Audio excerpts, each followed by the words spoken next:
Bienvenidos a un nuevo podcast. Hoy tenemos el placer de tener la presencia de la doctora Verónica Violant y el doctor Miguel González. Y hoy vamos a tocar el tema de la educación desde un enfoque hacia la educación superior en las universidades. Así que mi primera pregunta, doctores, es: ¿ustedes cómo ven la educación actual tanto en la universidad, en la UMSA y en la Universidad de Barcelona, España? Bueno, para mí, desde el punto de vista cuando dices ¿cómo ves la educación en? Bueno, supongo que tendría que ver hacia dónde me focalizo, ¿no? Me voy a focalizar hacia lo que sería el sentido académico y de la propia materia, que además se ha hablado también en el congreso en el que hemos estado. Yo lo veo excesivamente parcializado, ¿no? Como pequeñas moléculas, ¿no? Y que intentamos buscar los hilos conductores, algunos, otros se van solitas. Y en ese sentido creo que todavía le queda pues ese religar, según el doctor Juan Miguel, de realmente intentar ver como cápsulas de aprendizaje, hilos conductores de lo que significan las diferentes competencias, ¿no? Y visualizar también esas competencias, ¿no? Como podría ser la de aprender a aprender, la colaborativa, ¿no?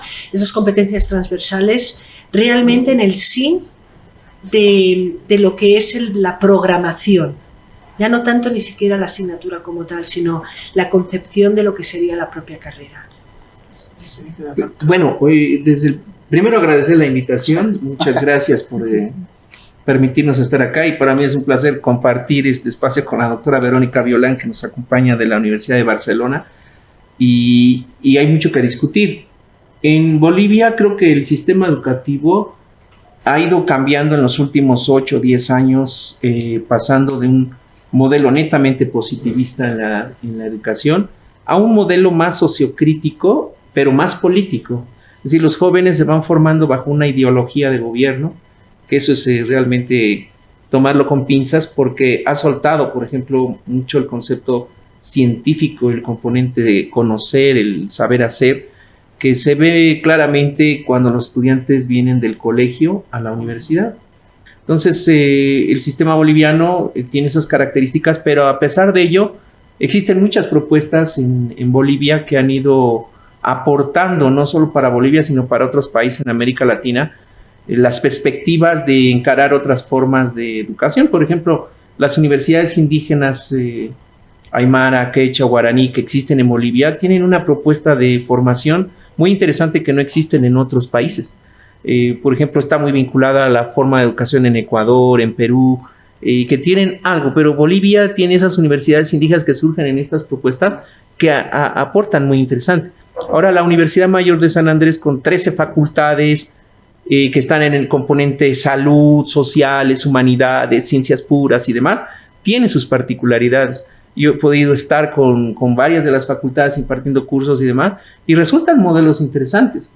Siempre nos quejamos que en Bolivia los modelos están mal, que siempre está en crisis, que no sirve, pero tiene cosas interesantes. Lo cierto es que ahorita yo, la verdad, lo siento muy politizada la educación, y más que politizada, con mucha ideología, incluso me atrevo a decir con mucha demagogia, a veces en las acciones que nosotros tenemos en los procesos educativos.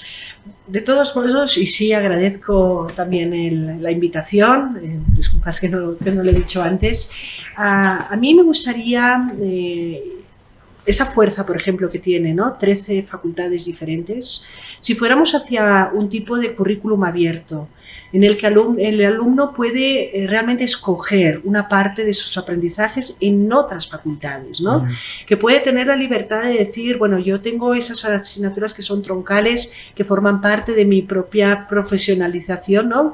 Es mi profesión, son obligatorias, las necesitamos, pero a veces las asignaturas optativas se nos han convertido, por lo menos en nuestras universidades, en estas asignaturas obligatorias prácticamente, porque no podemos ofertar tantas asignaturas optativas, porque eso quiere decir que al final el alumno queda tan repartido que son asignaturas que no cubren con los mínimos ¿no? Que ahora tenemos mínimos también para las asignaturas optativas.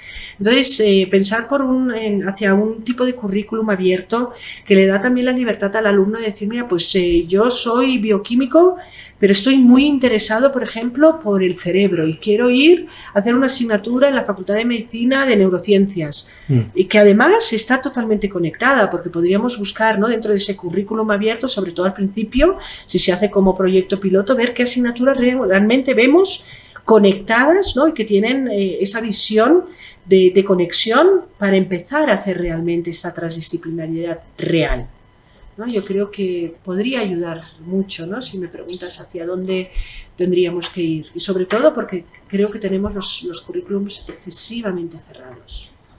Sí, doctores, la verdad también igual en la facultad yo siento que faltaría prácticamente una orientación también hacia la investigación, ya que la mayoría de nuestras asignaturas están más dirigidos a la clínica que hacia la investigación, y a veces algunas personas no les gusta mucho la clínica y se inclinan a la investigación, pero tienen que empezar de cero para ir aprendiendo algunas técnicas. Claro que sí, los contenidos mínimos sí son muy importantes, como química orgánica, que básicamente si haces investigación, ahí todo vas a observar en caso de que trabajes, claro, con plantas o compuestos. Y otra pregunta que me surgía era sobre si ustedes piensan que estaría bien mantener el actual modelo de enseñanza, en el cual consiste prácticamente que el docente está parado en la pizarra y va explicando al estudiante, o si tendrían alguna otra propuesta como que el estudiante tenga más participación en la clase. Bueno, aquí estás hablando con dos profesores, ¿no?, con dos docentes universitarios, que automáticamente la respuesta es sí, ¿no? Sí, pero tampoco estigmatizar. O sea, yo claro. creo que la educación universitaria que surge en la Edad Media tiene ya un patrón de manejo en la universidad. Pero hay pilares en la universidad que no van a ser rotos. Trabajo académico, interacción social, investigación, la gestión, todos son elementos que están articulados. Pero resulta interesante pensar que yo estigmatice, por ejemplo, una clase magistral. Existen personas que dan clases magistrales bellísimas, los estudiantes están atentos, aprenden y el docente está enseñando de una manera magnífica. Pero en los últimos años, por ejemplo, en encuentros que hemos estado, por ejemplo, el modelo brasilero con los estudiantes en básica y demás, a mí me fascina cuando me dicen saquemos del aula a los estudiantes, donde ya no va a estar en el modelo tradicional y demás, van al lugar mismo donde existe el problema, donde existe el elemento de aprendizaje, y los estudiantes en el haciendo resuelven problemas. Para mí eso es genial. Ahora, la universidad, por ejemplo, la facultad que nosotros tenemos, sí, concuerdo contigo, es una facultad netamente práctica. Si ustedes revisan, solamente un 10% es teórica, y todo lo demás es asignaturas teórico-prácticas, laboratoriales, manejo de hospitales, laboratorios clínicos, y siempre tienen que estar investigando. Entonces, uno de los elementos del proceso de enseñanza-aprendizaje aquí en la facultad es transversalizarlo con la investigación, porque la investigación en la facultad es con medicamentos, con manejo de diagnósticos, articulado al área de medicina, articulado a odontología, fisioterapia. Entonces, creo que tenemos que ir incorporando algunos elementos. Pero sí hay dinámicas. Por ejemplo, hoy lo he podido ver cuando está manejando la doctora en el curso con los estudiantes, el elemento creatividad, cómo ellos pueden despertar aspectos psicológicos, motivacionales. Yo sí critico en la facultad que los estudiantes son muy callados. Y siempre les digo, ¿por qué son así? Son muy callados. Es como si le tuvieran miedo al docente o al escenario, pánico escénico. Hay que ir estirando. Algo pasa y tú lo debiste ver, ¿no? No sé qué opinas. Sí, no, ha sido un gran esfuerzo. Y sí que hemos conseguido, ¿no?, que al final hubiera una buena colaboración, pero también los estudiantes acaban colaborando porque tienen la costumbre también de colaborar, ¿no? Entonces, yo te lo voy a poner te voy a contestar esa pregunta que nos has formulado también con un ejemplo, ¿no? A ti tienes para el desayuno, tienes un plato de arroz, tienes en la comida, tienes el mismo plato de arroz, tienes en la cena, tienes el mismo plato de arroz, y al día siguiente, y al día siguiente, y al día siguiente el mismo plato de arroz. hecho por diferentes cocineros, pero el mismo plato de arroz. Probablemente cuando lleves el tercer día estarás del plato de arroz hasta arriba. Y aunque entre medio haya un gran chef haciéndote ese arroz, probablemente tú no lo vas ni a notar, ¿no? Un poco con este símil, yo creo que es muy importante tener en cuenta que los aprendizajes han de llegar de diferente manera. El mismo contenido es muy bueno que llegue con diferentes estrategias y con diferentes recursos. ¿Por qué? Porque a lo mejor yo soy un estudiante que aunque me den 15 platos de arroz, oye, cada plato nuevo para mí es un plato diferente. Pero hay estudiantes que al tercer plato de arroz están hasta los mismos, ¿no?, narices aburridos, que ya no les entra nada. Entonces yo creo que si queremos hacer una educación inclusiva, también en educación superior, tenemos realmente que tener en cuenta que tenemos muchos cerebros y muchas formas diferentes de que les llegue el aprendizaje, ¿no?, que al final acaben aprendiendo y que realmente acaben aprendiendo. Con lo cual, pienso incluso que aún una muy buena comunicación desde un punto de vista, una clase magistral desde un punto de vista de la propia conferencia, cada día y cada hora del día aburre, ¿no? Llega un momento que aunque estuvieras al mejor conferencista, ¿no? Entonces, en ese sentido, yo creo que sí que tienen que haber diferentes estrategias y recursos, pero a veces las estrategias no entran por simplemente poner 3 alumnos y 3 alumnos y 3 alumnos. Mira, hemos hecho trabajo grupal, hemos hecho una práctica y ya está. Si la práctica al final acaba teniendo las mismas estrategias tradicionales, vuelve a ser una clase tradicional. Ahí lo importante, yo creo, es que al final el profesorado también maneje diferentes formas de que el mismo aprendizaje pueda llegar al alumno, ¿no?, utilizando diferentes estrategias de simulación, estrategias emocionales, estrategias competenciales, y que vayan entrando en la clase, ¿no?, de diferentes maneras. ¿Estarás de acuerdo entonces que un docente viene a ser un sujeto con elementos de estrategia, pero sí, a lo más? Es decir, en el ADN. Cada clase es diferente, a pesar de tener el mismo grupo de estudiantes, puedo yo manejar el mismo tema y el escenario cambia y las condiciones del estudiante cambian. Hace algunos años, y ya no he impartido esa conferencia, una conferencia taller así, que es la salud del estudiante. Existen una serie de patologías que los estudiantes adquieren o vienen a la universidad, y nosotros los docentes a veces no los tomamos en cuenta. Este año, por ejemplo, estamos haciendo un estudio sobre síndrome anémico en la facultad. Desde los estudiantes de primer año hasta quinto año, darle seguimiento hemos encontrado estudiantes con síndrome anémico desde primer año.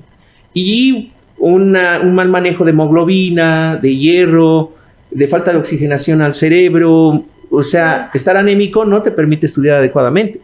Hemos encontrado en las ferias de promoción y prevención que hemos estado haciendo, estudiantes hipertensos, diabéticos, ¿sí?, que nos llamaba mucho la atención.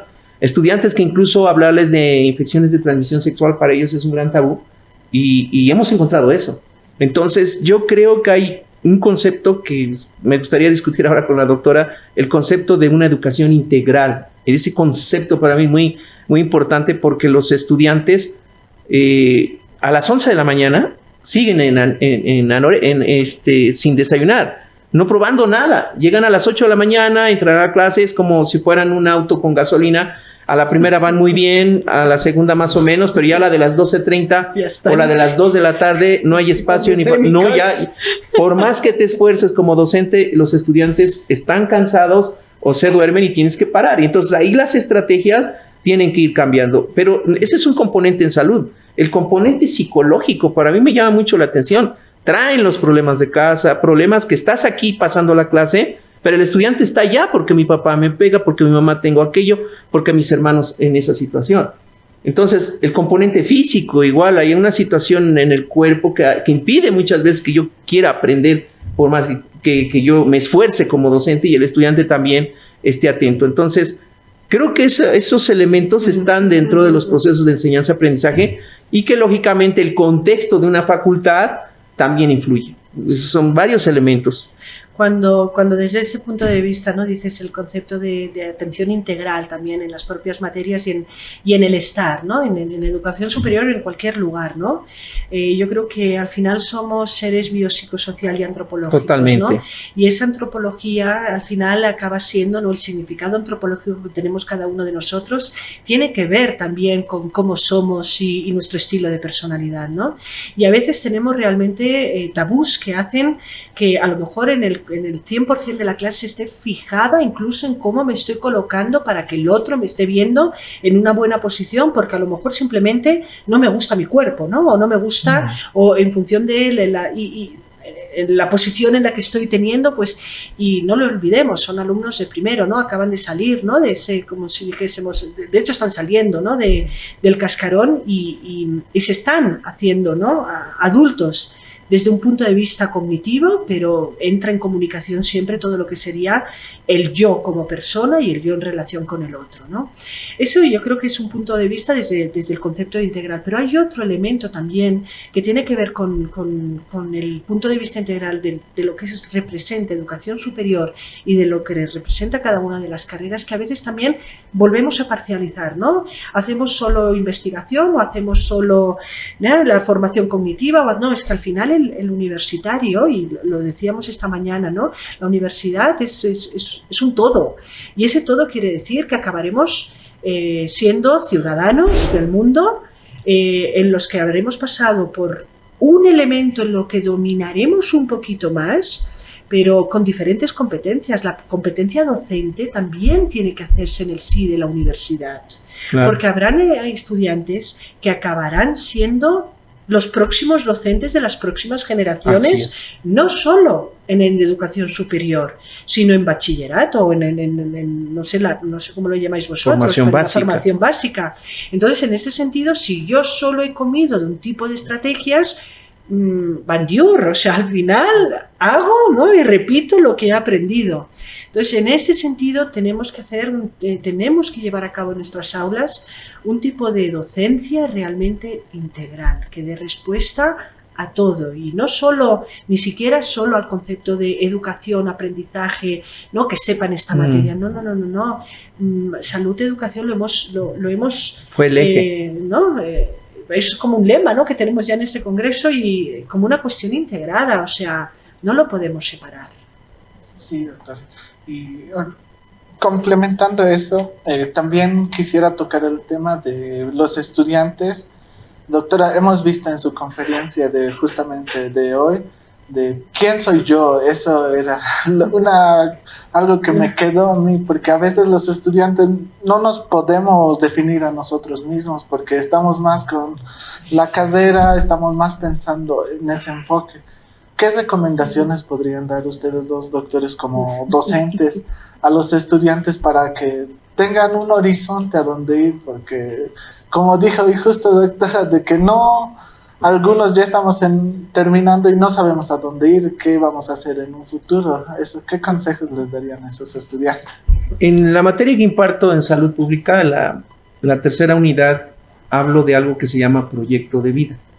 Sí. Y me hace recuerdo lo que vi esta mañana, porque yo les pregunto igual, o sea, ¿quién soy yo? ¿Qué hago aquí? ¿Y hacia dónde voy? O sea, todavía más. ¿Qué van a hacer? Y digo, ¿alguna vez se han sentado, jóvenes, un poquito a reflexionar por qué elegiste esta carrera? ¿Qué te motivó?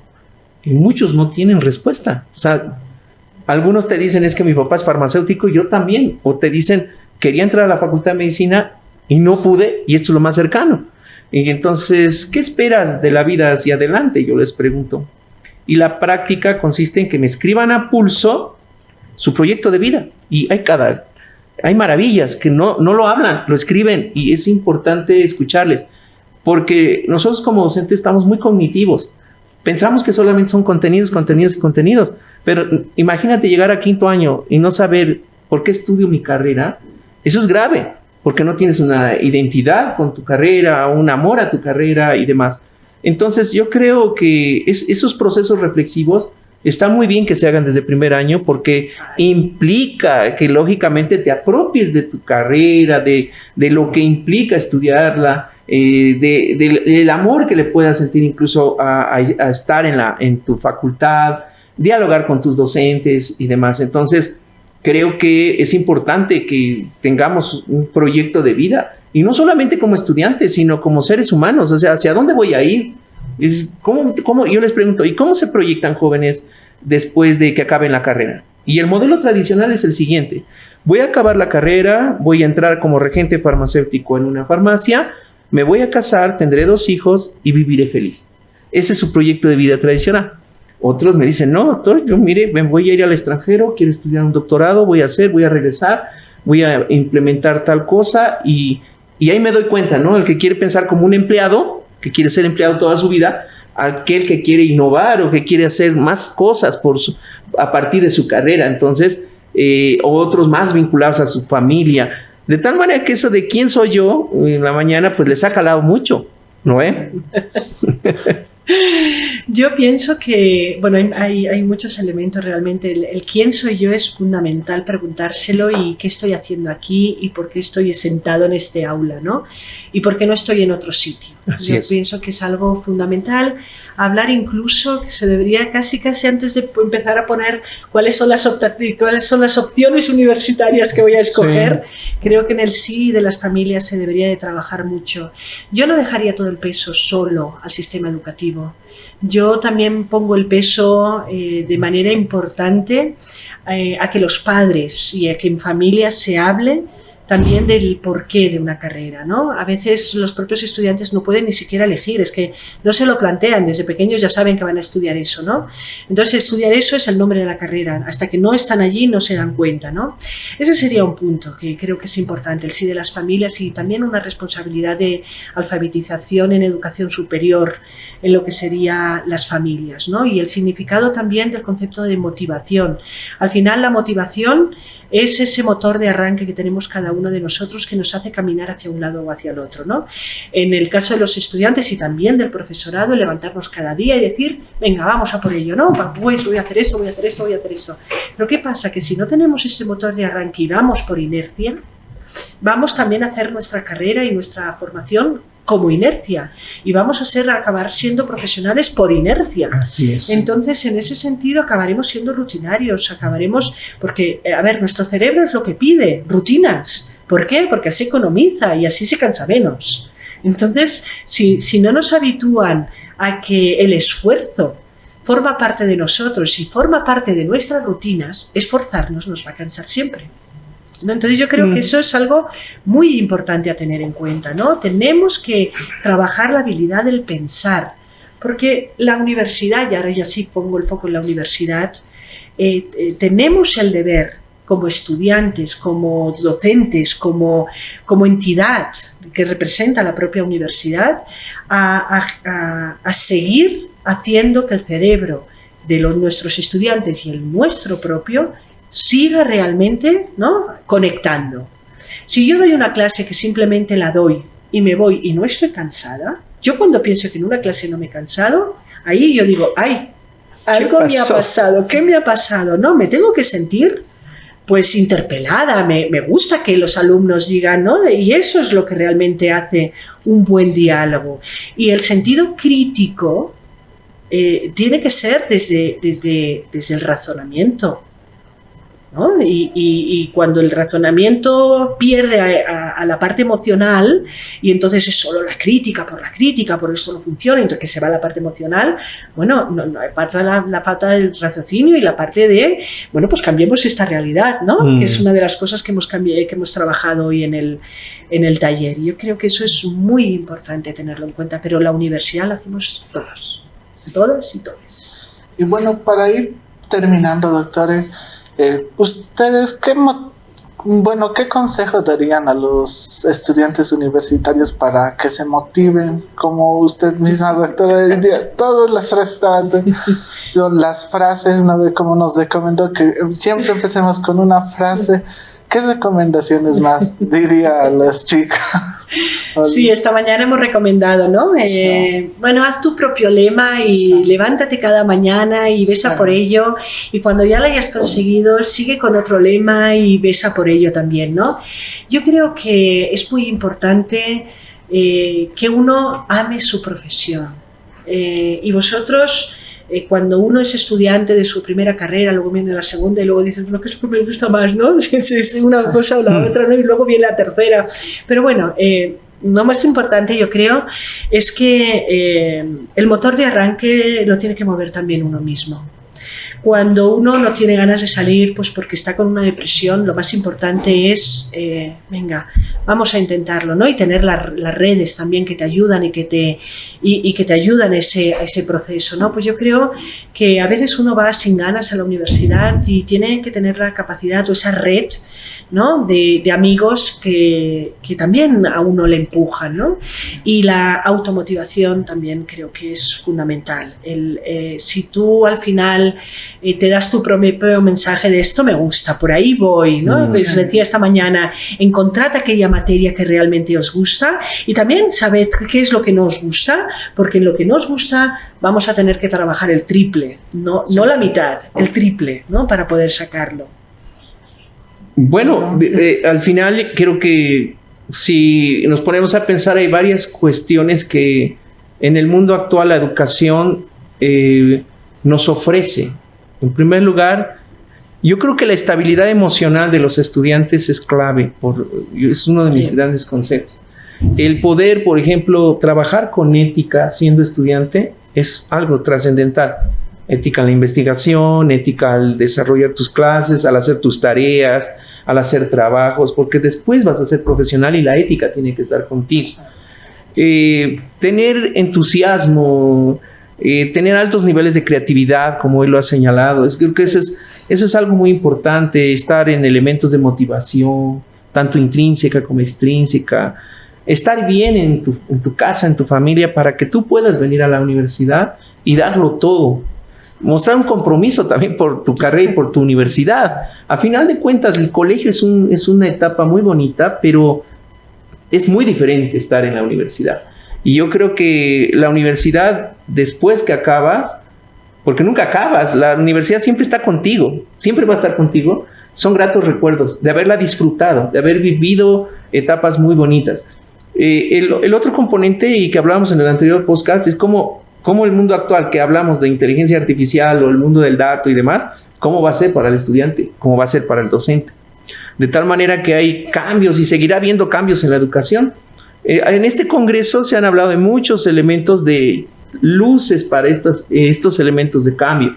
Transdisciplinaridad basada en un trabajo colaborativo. Se insistió en que se debe de trabajar colaborativamente, trabajo en equipo, que los docentes puedan abrir sus aulas hacia otros profesores, de tal manera que los estudiantes puedan tener muchas miradas en el proceso de enseñanza-aprendizaje. Otro elemento que hemos hablado acá es, bueno, pensemos que no hay una sola forma de enseñar, hay varias, y que también los estudiantes tienen varias formas de aprender. Entonces, hay varios elementos que creo que el mundo actual nos enseña. El manejo del error, siempre tenemos miedo al error, y el error también es aprendizaje. El concepto de la incertidumbre, que en el mundo de la bioquímica y la química farmacéutica se maneja. La incertidumbre no nos tiene que dar miedo, tiene que ser una herramienta en la educación que te permita seguir descubriendo. Y yo les digo siempre a los estudiantes de metodología 1, jóvenes, ¿cuál es la primera cualidad para ser investigador? Mi primera clase es cualidades del investigador. Y me empiezan a decir, es que yo debo de usar mi guardapolvo, debo de estar con el cabello desgreñado y tengo que estar en un laboratorio. Otro me dice, es que yo debo de usar lentes o estar siempre totalmente despistado y yo voy a ser investigador. Les digo, no, jóvenes. Y otros me dicen, es que es la curiosidad. Otros me dicen varias cosas. Pero yo siempre les digo que la principal cualidad en la universidad y para ser investigador es saber leer y escribir. Un investigador, ¿qué hace? Se la pasa leyendo, se la pasa escribiendo. E interpretar. Y les digo a los chicos, no saben leer y no saben escribir, jóvenes. Y los estudiantes hasta se enojan. Yo le demuestro, doctor, que sí sé leer y escribir. Les traigo un texto, por ejemplo, de Pierre Bourdieu básico, de Homo Académicos o algo así. A ver, jóvenes, tienen media hora para interpretarme un párrafo. No pueden. Y les digo, ¿saben qué, jóvenes? Aquí tienen que venir a leer y escribir todos los días. Ese es un investigador, ese es un profesional. Y justamente en la vida universitaria que has hablado, eso es lo que quería comentar también, la vida universitaria es así. ¿Por qué acabamos con lentes o por qué estamos así? ¿Por qué a veces no tomamos en cuenta a los docentes? Porque yo, de manera autodidacta, también puedo leer y escribir y estar actualizado. Para mí el docente no es el que me va a dar todo, sino yo debo de estar en esa posición de leer y escribir. Y cuando acabo la clase, tiene razón. Y ahora cuando los veo, ¿qué estás leyendo? ¿Química? ¿Y por qué solo química? ¿Por qué no me lees psicología, me lees otra cosa y te vas ampliando tu conocimiento todos los días? Entonces yo creo que hay muchos elementos que dar de consejos, pero implica reflexionar uno mismo. ¿Quién soy yo? ¿Qué hago aquí? ¿Y hacia dónde voy en la universidad? Eso lo vamos a pedir a todos, estudiantes y profesorado. ¿Quién soy yo? ¿Por qué estoy aquí? ¿Por qué enseño esta materia? Así es. Bueno, doctor, esperemos que en una próxima vez nos acompañe, nos vuelva a visitar. Le queríamos hacer un presente por parte del programa. ¡Ay, qué bien! ¡Me lo estoy viendo! Eso es de acuerdo. Gracias. Muchas gracias. Podcast Cafetito. Sí, gracias. Ojalá nos volvamos a encontrar, doctora. Seguro que sí. Hasta luego. Nos vemos en el próximo cafecito. Hasta luego. Hasta luego.